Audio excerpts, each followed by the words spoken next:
Oi, tudo bom? Meu nome é Flávia Santiago e nós vamos começar com a aula de hoje, o nosso módulo sobre Direito Constitucional, para a primeira fase da prova da Ordem dos Advogados do Brasil. Eu sei que você anda nervoso com essa prova, preocupado, com medo de não ser aprovado. Não se preocupa, a gente está aqui para te ajudar a passar nessa prova. As nossas primeiras aulas vão ser voltadas à parte geral da Constituição, a partir sempre do edital da prova, do edital da OAB. Posteriormente, nós vamos para outros aspectos da prova, voltados à dogmática constitucional. A aula de hoje, portanto, é voltada à chamada Teoria Geral da Constituição.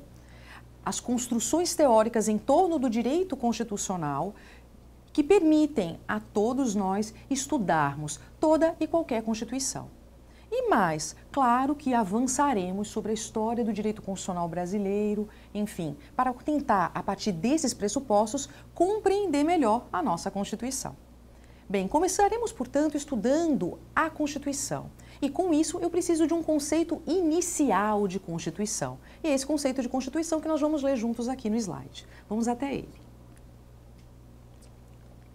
A Constituição é a lei fundamental e suprema de um Estado, que estabelece o estatuto jurídico de uma comunidade. Observem sempre essa questão do estatuto jurídico de uma comunidade. Vocês observarão que todas as questões, todos os aspectos importantes da convivência de uma determinada organização social estão regulamentadas no texto constitucional, nessa norma que traz, portanto, as condições básicas de convivência.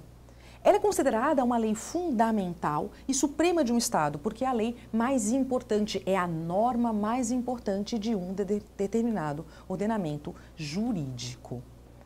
A Constituição, ela tem alguns objetos. O primeiro objeto da Constituição se refere à chamada estrutura do Estado. Forma de governo, forma de Estado, formação dos poderes estatais, repartição de competências, limitação ao exercício do poder estatal, direitos e garantias fundamentais, formas de aquisição e exercício do poder do Estado. Todos esses temas são objeto de uma norma constitucional. Mas a Constituição, portanto, com o seu objeto, ela se refere a alguns aspectos, os aspectos mais importantes.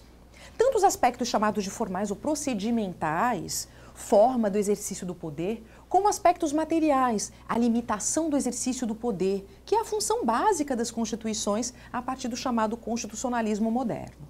Hoje nós temos fortalecida a noção de direitos fundamentais, direitos opostos, oponíveis frente ao Estado, e também das garantias fundamentais, que são as disposições assecuratórias desses direitos. Tudo isso é tema do direito constitucional. Tudo isso, se vocês podem observar, é tema uma das nossas próximas aulas. O interessante de falar de Constituição é observar que a Constituição é uma norma jurídica, cuja compreensão ultrapassa o meramente jurídico. A Constituição, ela tem diversos sentidos, portanto, ela pode ser analisada sob diversas óticas. A isso nós denominamos sentidos da Constituição. É possível encontrar diversos sentidos de Constituição, mas para o nosso estudo inicial, para a primeira fase da OAB, eu me concentrei sobre 3 sentidos de Constituição. Não sei se vocês lembram, devem lembrar deles ainda das primeiras aulas da graduação, que são em sentidos sociológico, político e jurídico. Bem, quanto ao sentido sociológico, e nisso a gente precisa analisar isso a partir da obra do Ferdinand Lassalle, a Constituição é a soma dos fatores reais de poder que regem uma nação. Ou seja, a preocupação aqui é com os fatores reais de poder. Preocupa-se aqui com a questão sociológica. Quem são e quem é que detém poder naquela sociedade e que, portanto, terá condições de impor suas escolhas. O conjunto de aspectos relacionados ao poder seriam o objeto do direito constitucional. Essa definição de Constituição, a sociológica, ela não se dá em prejuízo de outros aspectos, certamente. Por exemplo, nós podemos definir a Constituição também a partir do seu aspecto político. E a partir daí eu trago a contribuição do Carl Schmitt. O Carl Schmitt, quando ele fala de Constituição, ele traça a Constituição como uma decisão política fundamental. Ou seja, constituir a sociedade é estabelecer uma decisão política. A Constituição, ela se legitima a partir dessa decisão política. Enquanto, para a concepção sociológica, a Constituição se legitima quando corresponde aos fatores reais de poder. Aqui não, é aquela decisão política fundamental inicial, é o que caracteriza a Constituição, é o que lhe confere legitimidade, é o que lhe confere força, o que confere força às suas disposições. Por fim, a gente tem um conceito jurídico. O conceito jurídico é mais próximo do que nós vamos estudar ao longo dessas aulas. O conceito jurídico de Constituição, o sentido jurídico de Constituição, pode ser visualizado na obra do Hans Kelsen, um jurista importante, todos vocês lembram dele, também das aulas, né, dos professores de Teoria Geral do Direito. Segundo Hans Kelsen, a Constituição ela tem dois sentidos. Ela tem um sentido lógico-jurídico e um sentido jurídico positivo. O sentido lógico-jurídico é apartado das considerações do cientista do direito, ao passo que o sentido jurídico-positivo é o nosso objeto de estudos, de nós, operadores do direito. Segundo Kelsen, a Constituição, ela corresponde a um dever ser, ela é fruto, portanto, da vontade racional do homem. Para conferir a validade à Constituição, ele estabelece a chamada norma jurídica ou norma fundamental hipotética. São os fatores que permitem, né, que legitimam aquele texto. No plano normativo, no plano chamado de jurídico positivo, é que nós estudamos a Constituição como um sistema de normas jurídicas. Um sistema de normas jurídicas estabelecidos no topo de um ordenamento jurídico e que confere validade formal e material para todas as demais normas do ordenamento jurídico, que devem guardar consonância com as disposições constitucionais. Toda a estrutura normativa do Estado, toda a produção normativa do Estado está estabelecida na Constituição. A Constituição, portanto, refere-se à norma estruturante de todo o direito. Esses três sentidos, eles são, como eu já disse, complementares, mas nós nos apegamos especificamente à concepção normativa.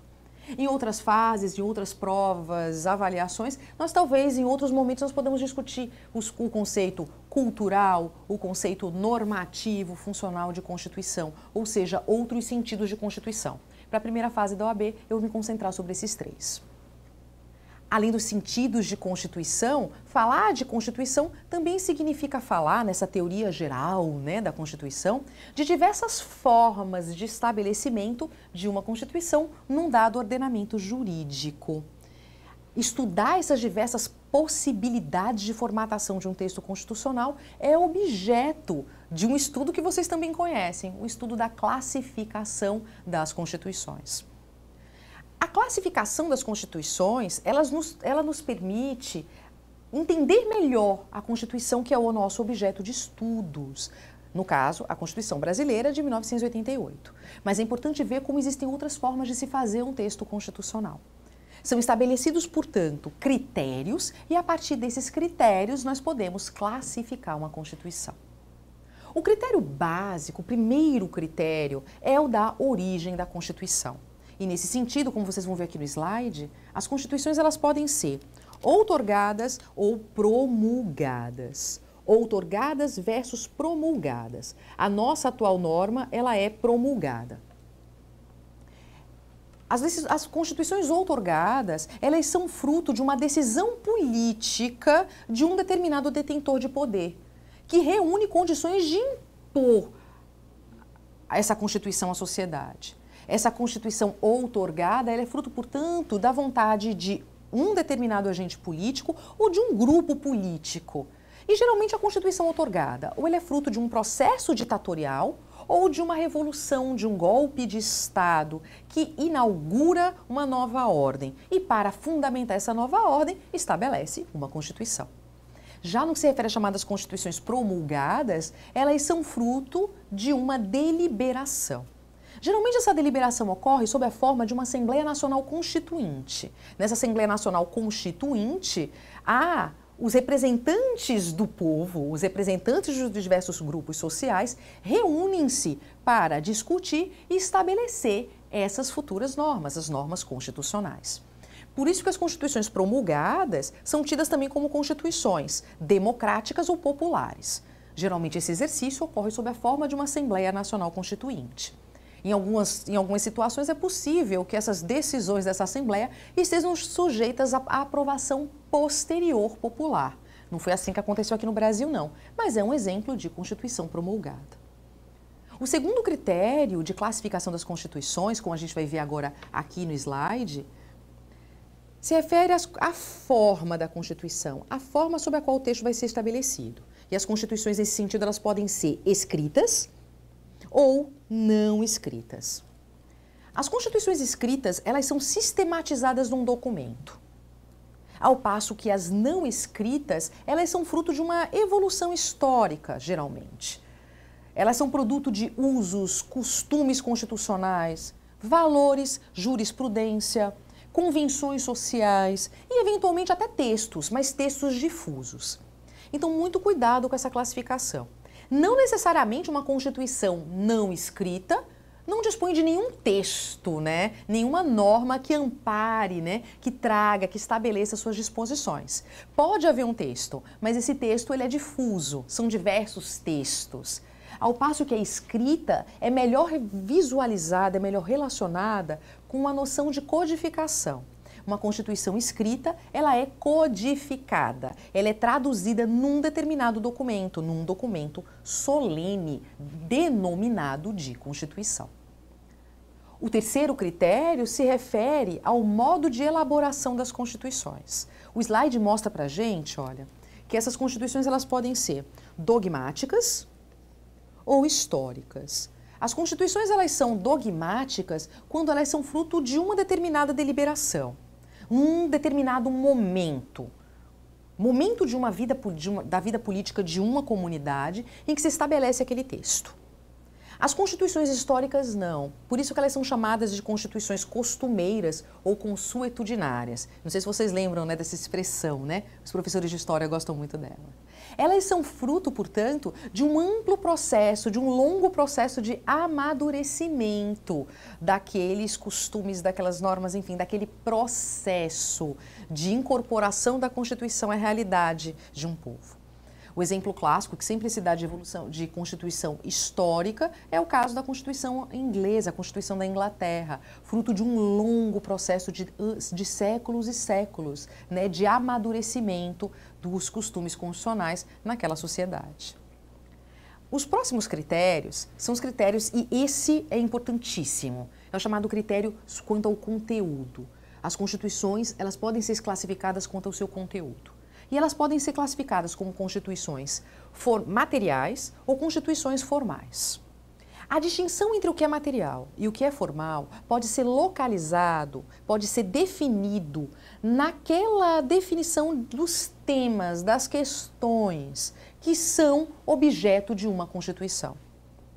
Tudo que se refere à estruturação do poder, distribuição do poder, modo de aquisição e de exercício do poder, critérios materiais para o exercício do poder, os chamados direitos fundamentais. Tudo isso é tido como matéria, como questão, como conteúdo materialmente constitucional, porque a Constituição substancialmente presta-se a regular essas questões. O interessante quanto a esse conteúdo material é que ele pode estar estabelecido ou não naquele documento chamado de Constituição. O que importa aqui, portanto, é a substância, é o conteúdo. Aqui no Brasil nós temos uma definição. Por exemplo, o nosso artigo 5º da Constituição é claramente e evidentemente um tema, refere-se a um tema materialmente constitucional, os direitos e garantias individuais. Há quem afirme que nós temos, na legislação infraconstitucional, na legislação ordinária, temas que são matérias, que são conteúdos materialmente constitucionais. Afirma-se isso quanto a algumas normas dos regimentos das casas legislativas, das casas do Legislativo Federal. Já quanto ao conteúdo, ou melhor, as normas formalmente constitucionais, Elas se referem àquele conjunto, né, de regras estabelecidas naquele documento solene, que chamamos de Constituição. Elas são fruto, portanto, de um processo específico de elaboração. E, por estarem, enfim, definidas, por estarem estabelecidas naquele documento solene, aquela norma é constitucional. Pouco importa seu conteúdo, o que importa é a sua presença naquele documento codificado. A nossa Constituição, ela tem vários exemplos de normas que, a rigor, elas estão previstas na Constituição, mas elas são constitucionais apenas em sua forma. Cita-se como exemplo o artigo 226 da Constituição, que na verdade acabaria por definir normas de direito civil. Ele seria relacionado a, ele, enfim, estabelece questões do direito civil. Um outro exemplo que é clássico, né, é o artigo 242 da Constituição, em seu parágrafo 2º, quando fala de uma escola, né, quando fala da natureza, enfim, da natureza jurídica de um colégio lá no estado do Rio de Janeiro, estabelecendo que será uma instituição federal. Estabelecer a natureza jurídica e a vinculação de um colégio não se pode dizer que é um tema propriamente constitucional. Mas está lá na Constituição e, portanto, dispõe de todas as peculiaridades da norma constitucional. Supremacia, as demais normas devem guardar conformidade com essas normas, a possibilidade de alteração delas, se não contrariarem os direitos fundamentais, só podem ser exercidas pela via da emenda constitucional. Tudo, enfim, como Constituição fossem não, como Constituição são. Há outros critérios de classificação das Constituições são quanto à extensão e à estabilidade. Vamos dar uma olhadinha aqui no slide para ver o que vocês acham. As Constituições quanto à extensão, elas podem ser sintéticas ou analíticas. Não precisa dizer, né, que as Constituições sintéticas são aquelas Constituições mais restritas a determinados temas, enquanto as chamadas Constituições analíticas são Constituições extensas, longas, com vários dispositivos. As Constituições sintéticas, elas se referem geralmente a dois temas: organização do Estado e direitos fundamentais. Um conteúdo, portanto, bastante restrito. E dessa forma, seu documento não tem, né, enfim, não tem tantos dispositivos. Um exemplo clássico de Constituição sintética é a Constituição norte-americana de 1787. Já as chamadas Constituições analíticas, elas têm um objeto amplo. Elas se referem tanto a normas materialmente constitucionais, normas formalmente constitucionais. Elas se ocupam das finalidades constitucionais. E mais, elas ainda estabelecem os chamados programas estatais, diretrizes e programas estatais. Alguns chamam as constituições analíticas até de constituições dirigentes, porque essas diretrizes e programas estatais, essas finalidades, ao estarem dispostas na Constituição, vinculariam todo o processo político posterior. Bem, a Constituição brasileira é um exemplo clássico de Constituição analítica, né? Nos nossos 250 artigos no texto, sem prejuízo das normas do ato das disposições constitucionais transitórias. Temos um texto, portanto, muito longo, e por isso que a gente tem tanta aula, né, de direito constitucional, como vamos ter aqui nesse curso. Além dessa questão da extensão, as Constituições elas também podem ser classificadas a partir da sua estabilidade, a partir da sua permanência no ordenamento jurídico, a permanência de suas normas. A estabilidade se refere aos critérios de alteração das normas constitucionais. Uma Constituição, ela pode ser imutável, ela pode ser rígida, ela pode ser flexível ou semi-rígida. Tudo depende da análise do seu processo de alteração. A Constituição imutável, ela não pode sofrer reforma, ela não pode sofrer emenda. Já a Constituição rígida, ela tem estabelecido o seu processo de reforma, ela permite reforma, mas trata-se de um processo legislativo especial, diferenciado da alteração de outras normas do ordenamento. Por exemplo, distingue-se das leis ordinárias, leis complementares e outras normas. Esse processo é diferenciado, seja em relação à iniciativa, quórum de aprovação, processo de aprovação, tudo isso. Já as chamadas constituições flexíveis, essas constituições elas permitem a sua alteração, como se qualquer outra norma fossem. As constituições flexíveis, portanto, elas podem ser alteradas como qualquer outra disposição legislativa. E, por fim, fala-se das constituições semi-rígidas. Elas teriam uma parte flexível e outra parte rígida, mas isso não é muito frequente. O que importa, portanto, aqui é a análise do processo de reforma da Constituição. Daqui a pouco a gente fala um pouco mais sobre a estabilidade da Constituição brasileira de 88, quando fomos estudar poder constituinte e tudo mais. Ao longo da história brasileira, após falar de classificação das constituições, nós podemos estudar e falar das constituições que até agora tivemos. A OAB exige no seu edital o estudo, desse histórico das constituições brasileiras. A nossa história constitucional é muito rica, nós tivemos diversos textos. Ao contrário de outros ordenamentos que possuem constituições seculares, que possuem mais de um século, 2 séculos, a Constituição brasileira, a nossa vida constitucional não. O nosso processo político foi conturbado, temos diversos momentos políticos, alternamos democracia, autoritarismo, e tudo isso repercute sobre a nossa história constitucional. Cada novo momento político mereceu uma nova Constituição. E isso ocorre desde a nossa independência. Nós tivemos, logo no início, a chamada Constituição de 1824, a Constituição Imperial. Todos nós sabemos que da transição, da separação da independência frente à metrópole portuguesa, o nosso primeiro sistema político foi uma monarquia, o nosso primeiro regime de governo foi uma monarquia, forma de governo monárquica, e isso mereceu uma Constituição imperial. Vamos dar uma olhadinha no slide nas principais características dessa Constituição. A Constituição Imperial, ela estabelece o Estado unitário, ou seja, o Brasil era dividido em províncias. Ela estabelece, como já dito também, o princípio da monarquia hereditária. O nosso primeiro monarca, Dom Pedro I, e seus sucessores também poderiam, exerceriam essa função.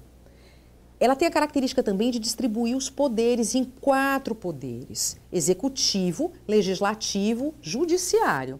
Mas também um poder moderador. Esse poder moderador seria exercido por quem? Pelo monarca, pelo imperador. Essa é uma peculiaridade não vista em outros ordenamentos. A chamada distribuição quadripartite do poder. 4 poderes da monarquia. Essa é a influência da obra do Benjamin Constant e traz uma peculiaridade. A possibilidade de que o monarca fosse titular de 2 poderes da República. O poder executivo, chefiado certamente pelo imperador, e o poder moderador, que também ficava a seu cargo. Era um poder voltado, esse poder moderador, à estabilização das relações institucionais.